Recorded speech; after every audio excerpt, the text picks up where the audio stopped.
Hello students, आज हम पढ़ेंगे केमिस्ट्री का first chapter that is chemical reaction and equation.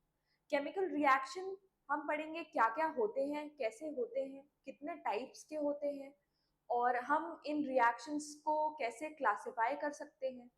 अगर हम बात करें केमिकल इक्वेशंस की तो हम ये देखेंगे कि एक इक्वेशंस की क्या क्या कंपोनेंट रहते हैं, कैसी कैसी इक्वेशंस देखने को मिलती हैं, ऐसी क्या क्या चीजें रहती हैं जो हम अपनी इक्वेशन में ऐड करके उसे और ज्यादा इंफॉर्मेटिव बना सकते हैं। तो आज हम पढ़ेंगे ये चैप्टर और सबसे पहला टॉपिक हम ये पढ़ेंगे कि फिजिकल और केमिकल चेंजेस क्या क्या होते हैं। तो अगर हम देखें, कोई केमिकल चेंज ऐसा चेंज होता है कि जहां पे कोई भी चीज अगर बने, न्यू सब्सटेंस का फॉर्मेशन होता है। यहाँ पे जो पुराना सब्सटेंस है वो अपनी आइडेंटिटी लूज करके एक नया सब्सटेंस बना देते हैं और ये चेंजेस जो है ये इरिवर्सिबल होते हैं। मतलब अगर हम एक्शन को रिवर्स करें तो हमें वापस ओरिजिनल सब्सटेंस नहीं मिलता। अगर फिजिकल चेंज की बात हम करते हैं तो ये जो चेंजेस होते हैं ये इजीली रिवर्सिबल होते हैं। अगर हम अपने एक्शन को रिवर्स करें तो ओरिजिनल सब्सटेंस हमको मिल जाता है काफी केसेस में। ऐसे सब्सटेंस में कोई न्यू चीज का फॉर्मेशन नहीं होता और जो ओरिजिनल सब्सटेंस होता है वो अपनी आइडेंटिटी लूज नहीं करता, एज इट इज रहता है। तो एक बार देख लेते हैं। केमिकल चेंज में न्यू सब्सटेंस का फॉर्मेशन होता है। ये चेंज कैसे रहते हैं? इरिवर्सिबल रहते हैं। अच्छा, ओल्ड सब्सटेंसेस अपनी आइडेंटिटी लूज करके न्यू सब्सटेंसेस बना लेते हैं। इसमें एग्जाम्पल हम यूजुअली ले सकते हैं जो हमने बायोलॉजी के लाइफ प्रोसेस वाले चैप्टर में पढ़ा था। हमने न्यूट्रिशन में डाइजेशन पढ़ा था, रेस्पिरेशन हम आगे पढ़ेंगे। कंबशन भी होता है, जैसे कि हम पेपर को बर्न कर रहे हैं तो हमें एशेस मिल रहे हैं उसके। अगर हम एशेस को कुछ भी ट्रीटमेंट करें हमें वापस पेपर नहीं मिल सकता उनसे, तो ये कंबशन में आ जाता है। और बात आई रस्टिंग की, तो रस्टिंग में क्या होता है कि आयन जो मेटल रहता है वो डीके होने लगता है और रस्ट का फॉर्मेशन हो जाता है उसकी ऊपर की लेयर्स पे। तो इससे हमें आयन वापस नहीं मिल सकता। तो ये हो गए आपके examples: combustion, digestion, respiration and rusting. अब हम आते हैं फिजिकल चेंजेस पे। तो यहाँ पे कोई भी न्यू सब्सटेंस नहीं बनता है, ये चेंज रिवर्सिबल होते हैं और हमें ओरिजिनल सब्सटेंस वापस मिल जाता है। जैसे कि melting of ice, folding of paper, breaking of glass. Ice melt होगी, पानी लिक्विड फॉर्म में आ जाएगा, लिक्विड फॉर्म को हम वापस फ्रीज कर देंगे तो हमें वापस आइस मिल जाएगी। अगर हम पेपर को अनफोल्ड कर देंगे तो वापस हमें पेपर एज इट इज मिल जाएगा। अगर कांच टूट रहा है तो वो मल्टीपल पीसेस में टूट रहा है, बट कांच तो कांच ही रहेगा, ओरिजिनल सब्सटेंस वैसा का ही वैसा है, बस वो अपने कुछ कुछ पीसेस में टूट गया है, बट उसका कुछ ऐसा कॉन्स्टिट्यूएंट चेंज नहीं हुआ है, कोई नई चीज नहीं बनी। ओके,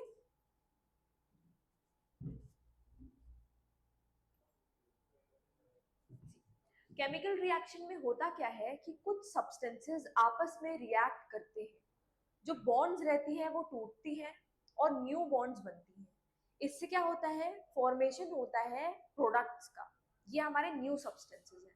तो हम ऐसा कह सकते हैं कि a chemical reaction involves breaking of old bonds in the reactants and formation of new bonds in the products. इसको लिख लो, ये इंपॉर्टेंट है।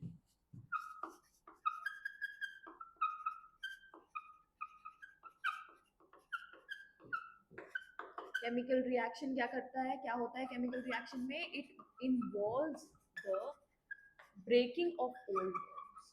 पुरानी बॉन्ड्स यहाँ पे टूट जाती हैं। किसमें? तो जो सब्सटेंस रिएक्ट कर रहे हैं उनमें पुरानी बॉन्ड टूट जाती है।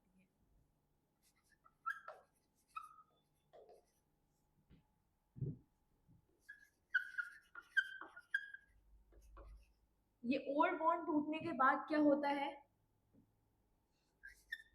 न्यू बॉन्ड्स का फॉर्मेशन होता है और इससे क्या बनते हैं? प्रोडक्ट्स बनते हैं। तो लिख दो, and the formation of new bonds in products।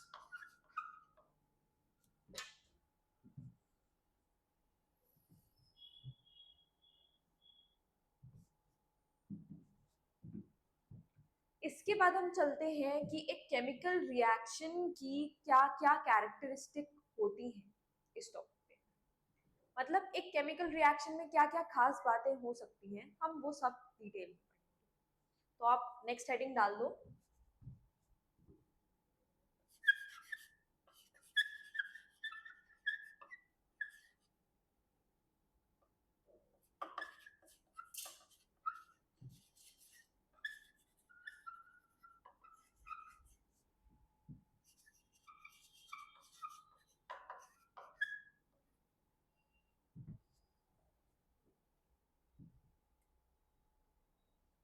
और इसमें भी हम सबसे पहले पढ़ेंगे चेंज इन कलर, क्योंकि आप लोगों के लिए सबसे आसान रहता है कलर चेंजेस ऑब्जर्व करना, और काफी फैसिनेटिंग भी लगता है बच्चों को। तो सबसे पहले यही इजी सा पढ़ेंगे।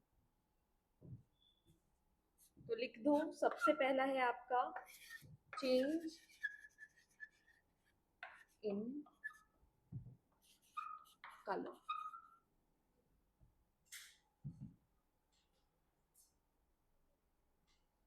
अब हम इन सब कैरेक्टरिस्टिक्स को समझेंगे with the help of examples. तो सबसे पहला एग्जांपल मैं लूंगी रस्टिंग का। रस्टिंग में क्या होता है, आयन कैसा रहता है, ग्रे कलर का दिखता है। अच्छा, रस्ट होने के बाद वो कैसा हो जाता है, रेडिश ब्राउन। Okay, good. तो इसमें सबसे पहला लिख दो रस्टिंग ऑफ आयन।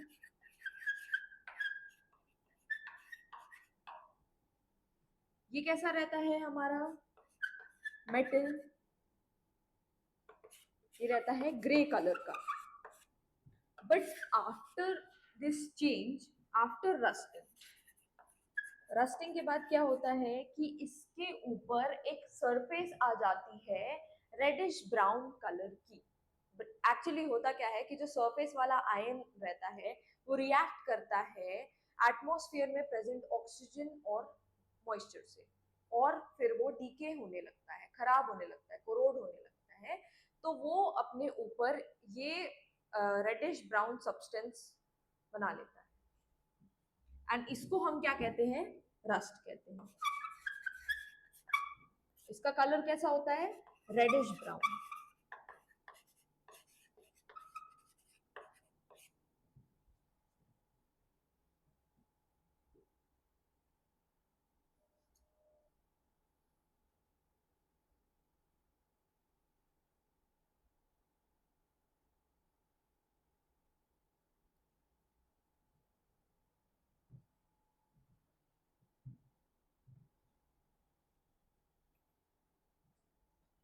सेकेंड वाला केस हम एक रिएक्शन के हेल्प से समझेंगे। तो यहाँ पे क्या हो रहा है कि जो आपका आयन है वो कॉपर सल्फेट के सॉल्यूशन से रिएक्ट करता है। ये हम डिटेल में पढ़ेंगे आगे थोड़ा। इधर पे मैं बस आपको ऊपर ऊपर से बता दे रही हूँ कि जो आयन है वो कॉपर सल्फेट के सॉल्यूशन से रिएक्ट करता है और ये बना लेता है फेरस सल्फेट या आयरन सल्फेट, और हमें कॉपर मिल जाता है। ओके, तो कॉपर सल्फेट का सॉल्यूशन कैसा रहता है, ब्लू कलर का, और आयरन सल्फेट कैसा हो जाता है, ये हो जाता है ग्रीन कलर का सॉल्यूशन। तो यहाँ पे सॉल्यूशन का कलर चेंज देखने को मिलता है, and this is a chemical reaction. इस रिएक्शन को अगर हम उल्टा करेंगे, जैसे कॉपर एंड आयरन सल्फेट का अगर रिएक्शन करेंगे तो हमें ये सब्सटेंसेस वापस नहीं मिलेंगे।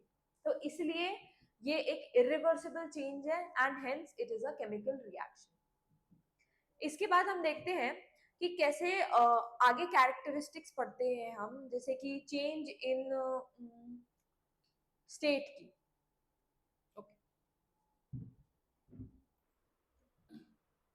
नेक्स्ट कैरेक्टरिस्टिक हम देखेंगे चेंज इन स्टेट।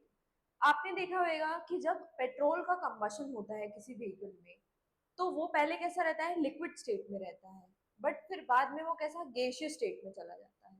या अगर आप पेट्रोल को ऐसे ओपन ऐसे किसी भी वेसल में छोड़ दोगे तो धीरे धीरे आप देखोगे उसकी वेपर्स उठने लगेंगे और उसके बाद वो इवेपोरेट होके पूरा वैनिश हो जाएगा। ओके, तो ये एक चेंज रहता है स्टेट में, इट्स अ केमिकल चेंज। हमको वेपर से वापस पेट्रोल नहीं मिल सकता इजी प्रोसेस से, ओके तो ये केमिकल चेंज कहलाएगा।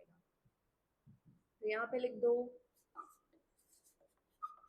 कि पेट्रोल लिक्विड स्टेट में जब रहता है और पेट्रोल गैसियस स्टेट में जब चला जाता है, हमें गैसियस स्टेट से लिक्विड स्टेट वापस नहीं मिल सकता जब तक हम बहुत ही कॉम्प्लेक्स प्रोसेसेस ना कर सके। यहाँ पे फिर बहुत ऐसे हाई फाई प्रोसेसेस आ जाती हैं।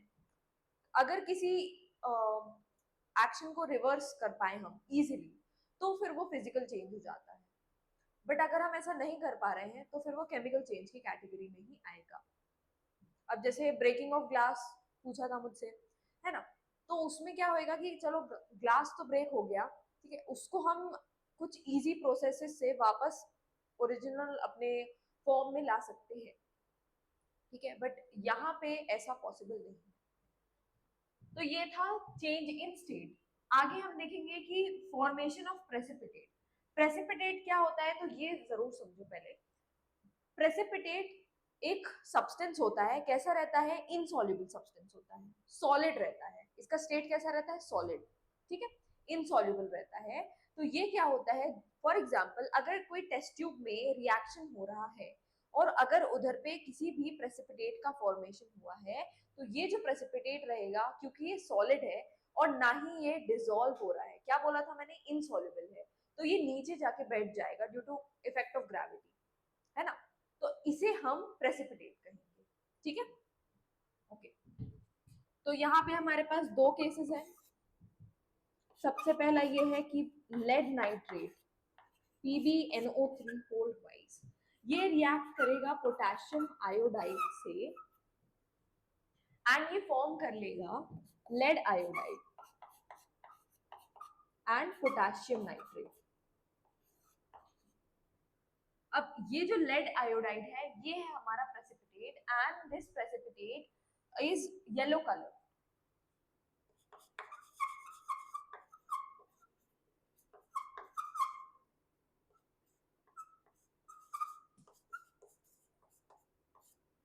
पीपीटी का मतलब केमिस्ट्री में प्रेसिपिटेट होता है, पावर पॉइंट प्रेजेंटेशन, ठीक है, ओके। और प्रेसिपिटेट को शो करने के लिए हम एक एरो करते हैं, एक एरो लिखते हैं डाउनवर्ड की तरफ, ओके। ये हो गया आपका पहला केस। यहाँ पे क्या हो रहा है, लेड नाइट्रेट रिएक्ट कर रहा है पोटेशियम आयोडाइड के साथ, ये बना रहा है लेड आयोडाइड और पोटेशियम नाइट्रेट। यहाँ पे प्रेसिपिटेट क्या है, ये है हमारा precipitate and it's of yellow colour, okay.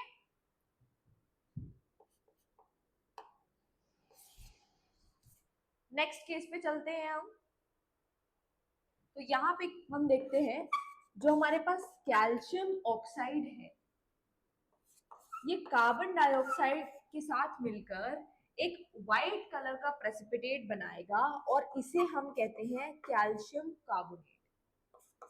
This is a white coloured precipitate. और मैंने क्या बताया था, प्रेसिपिटेट को कैसे डिनोट करते हैं, एक डाउनवर्ड एरो से बताते हैं कि ओके दिस इज प्रेसिपिटेट, ठीक है।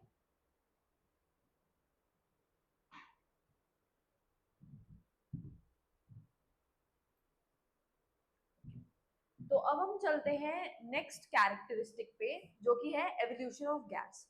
तो ये भी हम एक रिएक्शन से समझेंगे। जब हम किसी मेटल को एसिड से रिएक्ट कराते हैं तो गैस का एवोल्यूशन होता है। तो यहाँ पे हमने लिया है जिंक मेटल और हम ले रहे हैं HCl that is hydrochloric acid. तो इससे क्या बनेगा, इससे बनेगा हमारा zinc chloride and we will get hydrogen gas. अब जैसे प्रेसिपिटेट को हम डाउनवर्ड एरो से डिनोट करते हैं, वैसे ही एक गैस को हम अपवर्ड एरो से डिनोट करेंगे क्योंकि गैस लाइट होती है और ऊपर की तरफ जाती है। तो this is the gas evolve, okay. अच्छा, अब हम चलते हैं टेम्परेचर चेंज पे। तो टेम्परेचर चेंज के बेसिस पे दो टाइप के रिएक्शन रहते हैं, ये इंपॉर्टेंट है, ओके, ध्यान से सुनना कि टेम्परेचर चेंज के बेसिस पे दो टाइप के रिएक्शन रहते हैं। एक रहता है एंडोथर्मिक और एक रहता है एक्सोथर्मिक। तो अपन वो दोनों पढ़ेंगे इधर पे। ओके, तो first we will study exothermic पढ़ लेते हैं। चलो,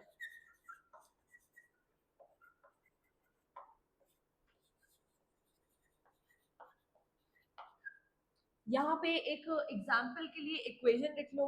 क्या लिखोगे? कैल्शियम ऑक्साइड में जब हम पानी मिलाते हैं, कैल्शियम ऑक्साइड इज, हिंदी में हम इसको बोलते हैं चूना। ओके, और इसका कॉमन नेम होता है क्विक लाइम।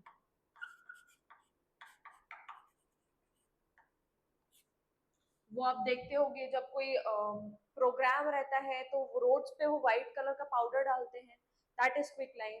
अगर ऐसे हमारे सैंड वाले जो क्या बोलते हैं फील्ड्स रहते हैं, फॉर एग्जांपल वॉलीबॉल कोर्ट हो गया, टेनिस कोर्ट हो गया, जहाँ पे मतलब रेत के ऊपर खेला जाता है, तो वहां पे भी जो व्हाइट कलर का पाउडर डालते हैं दैट इज क्विक लाइम।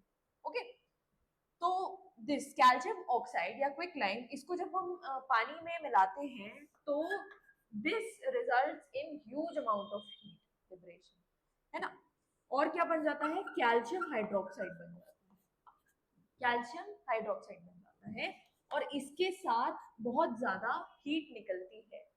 तो अगर आप ये किसी कंटेनर में कर रहे हैं जिसमें आपने कैल्शियम ऑक्साइड लिया है और आप उसमें पानी मिला रहे हो, तो जो कंटेनर है वो बहुत ज्यादा गर्म हो जाएगा। ओके, अच्छा, अगर मैं इसका एग्जाम्पल ना भी लूं, अगर मैं कुछ ऐसा डेली लाइफ से रिलेटेड एग्जाम्पल लूं, तो जो आटा रहता है, ओके, अपना व्हीट फ्लावर जो रहता है, उसको जब आप डो बनाने के लिए उसमें पानी डालते हो और जब उस पानी को आप हाथ से ऐसे फैलाते हो, तो आप नोटिस करोगे कि आपको टेम्परेचर चेंज महसूस हो रहा है, वो धीरे धीरे गर्म होता है। ओके, मतलब इतना ज्यादा भी चेंज नहीं रहता, बट स्लाइट चेंज रहता है, नोटिसेबल रहता है। घर पे करके देखना। ओके, तो ये रिएक्शन लिख लो।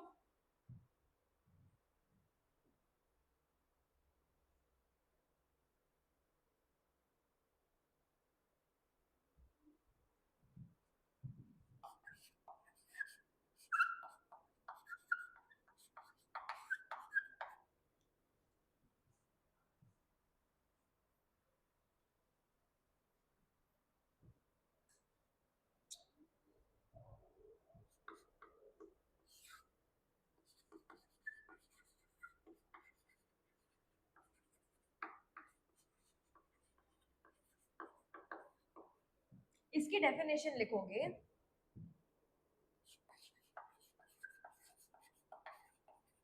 कि यहाँ पे क्या हो रहा है, हीट इवॉल्व हो रही है, मतलब टेम्परेचर क्या होएगा, इंक्रीज होगा।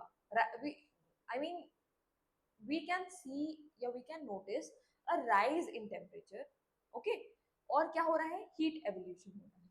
तो इस एक्सोथर्मिक रिएक्शन की डेफिनेशन में क्या लिख सकते हो कि रिएक्शन इन विच heat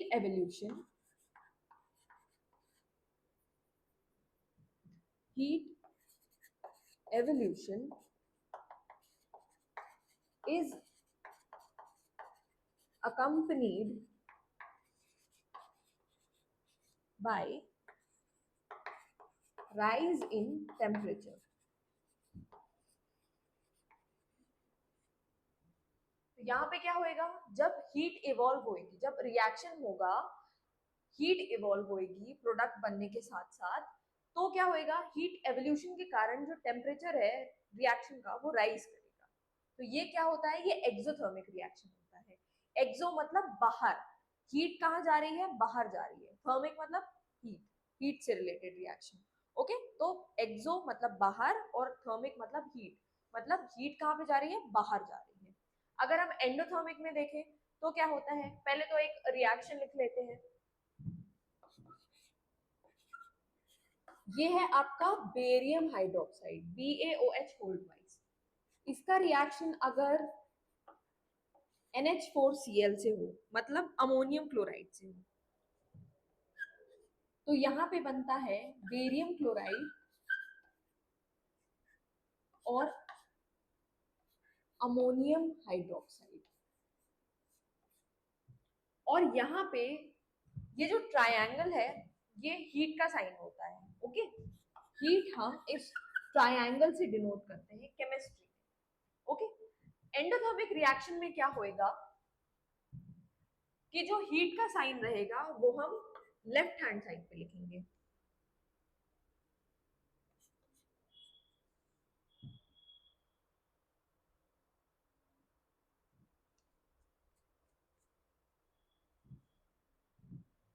अच्छा, अगर एक्सो बाहर होता है तो एंडो मतलब अंदर, थर्मिक मतलब हीट। तो हीट की क्या है, रिक्वायरमेंट है रिएक्शन के अंदर, इसलिए एंडोथर्मिक रिएक्शन में हम हीट को रिएक्टेंट की साइड पे लिख रहे हैं, जहां पे हमारे जो ओरिजिनल सब्सटेंसेस हैं जो रिएक्ट कर रहे हैं उनको हीट की जरूरत है, इसलिए उनके ही पास हमने हीट का साइन लगाया है। ओके, तो यहाँ पे इसकी डेफिनेशन हम लिख सकते हैं क्या, ऐसा रिएक्शन जहां पे हीट एवोल्यूशन नहीं हो रहा है। ओके, और टेम्परेचर कैसा हो रहा है, टेम्परेचर फॉल कर रहा है, तो ये क्या हो जाएगा हमारा एंडोथर्मिक रिएक्शन। पहले ये लिखो, उसके बाद डेफिनेशन लिखना।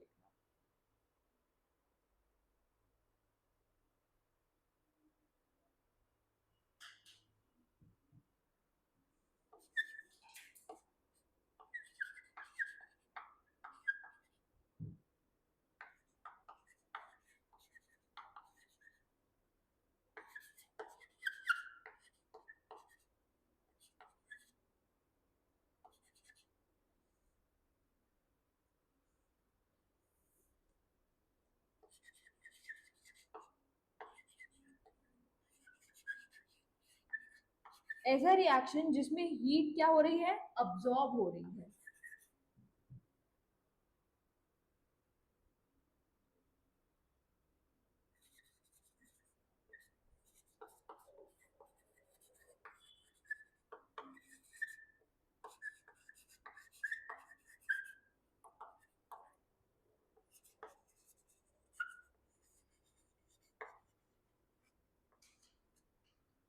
ओके, ये जो मैंने स्टेटमेंट लिखी है कि ऐसा रिएक्शन जहां पे हीट अब्सॉर्ब हो रही है साथ ही साथ टेम्परेचर फॉल हो रहा है, इसको समझोगे कैसे।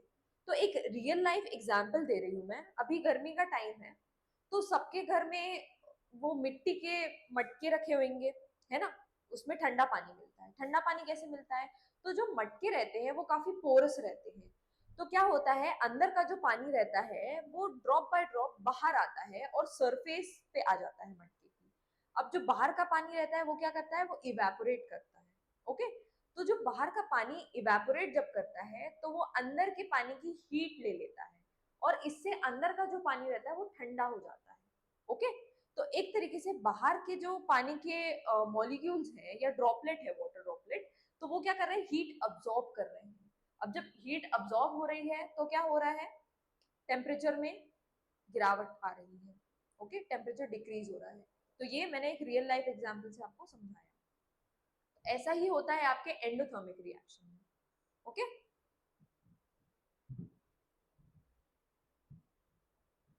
तो यहाँ पे कंप्लीट हो जाती है हमारी सारी कैरेक्टरिस्टिक्स एक केमिकल रिएक्शन की।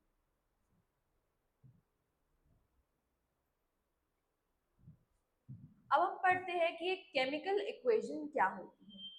तो एक केमिकल इक्वेशन जो रहती है उसमें हम सिंबॉलिकली रिप्रेजेंट करते हैं हमारे जो भी रिएक्टेंट्स और प्रोडक्ट्स रहेंगे। रिएक्टेंट्स वो सब्सटेंसेस होते हैं जो आपस में रिएक्ट करके न्यू सब्सटेंस का फॉर्मेशन, दैट इज प्रोडक्ट बनाते हैं। तो देखते हैं हम the symbolic representation of chemical reaction using symbols and formulae of reactant and product is called a chemical equation. तो सिंबॉलिक रिप्रेजेंटेशन रहती है, मतलब अगर एलिमेंट्स हो तो उनकी सिंबल लिखेंगे हम। फॉर एग्जांपल हाइड्रोजन के लिए हम कैपिटल एच लिखते हैं। ओके, कार्बन के लिए हम कैपिटल सी यूज करते हैं, सोडियम के लिए कैपिटल एन स्मॉल ए यूज करते हैं। ओके, अगर फॉर्मूले हो, केमिकल फॉर्मूले किसी भी चीज के, फॉर एग्जांपल पानी अगर हमारी इक्वेशन का एक पार्ट है एज अ रिएक्टेंट, तो हम वहां पे लिखेंगे H2O। तो ये हो गया एक केमिकल फॉर्मूला। तो सिंबॉलिकली हम अपने एलिमेंट्स और कंपाउंड्स को या हम अपने एलिमेंट्स और बाकी के जो भी मॉलिक्यूल्स उसमें पार्टिसिपेट कर रहे हैं, तो उनका हम रिप्रेजेंटेशन करेंगे उस इक्वेशन में, और जो भी हमारे प्रोडक्ट्स बनेंगे सिमिलरली हम उनको वैसे ही रिप्रेजेंट करेंगे। अच्छा, आगे हम चलते हैं बैलेंसिंग अ केमिकल इक्वेशन पे। तो हम बैलेंसिंग क्यों कर रहे हैं ये भी हम देखेंगे। एक बैलेंस्ड केमिकल इक्वेशन में क्या होता है, तो देखो, अ chemical equation in which total number of atoms of each element is same on both the side, that is reactant side and product side, then it is said to be balanced chemical equation।